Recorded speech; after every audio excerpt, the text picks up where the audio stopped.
Efendim, efendim hepiniz hoş geldiniz, şerefler verdiniz. Ben çok keyif aldım bu akşam. Harika bir gece ve aslında herkesi çok iyi tanıyorum. Sadece bir isim değişikliği olmuş. Ben bu dostlukların daim olmasını diliyorum. Musikiye hizmet olarak hepinize ayrı ayrı teşekkür ediyorum ve öğrencilerimi canı gönülden kutluyorum.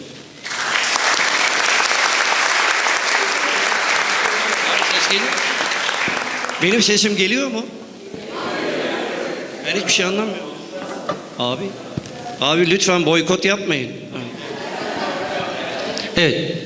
Ben bir klasik okuyacaktım. Hicran eylem sine pürhunumu dağlar. Dediler ki hocam okursan Nabi Bey kızar dediler. Ben onun için geceyi çok hareketli, güzel, hep beraber seni ben ellerin olsun diye mi sevdim?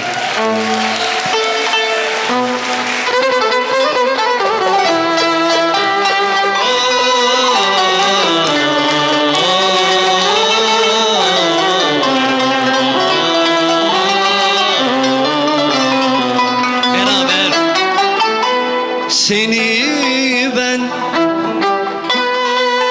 ellerin olsun diye mi sevdim?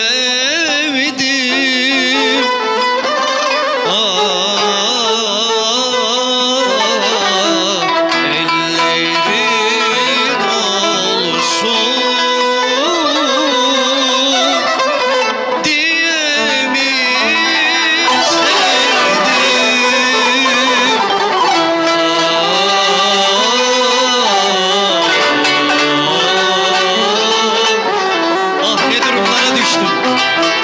beraber söylüyoruz.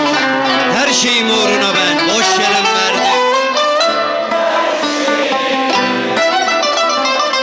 Uğruna ben boş yere mi verdim?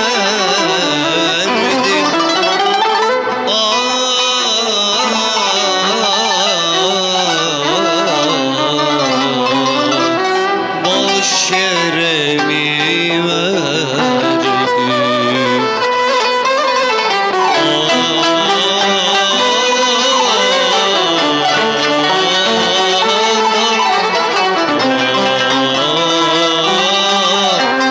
siz de yine her şeyimi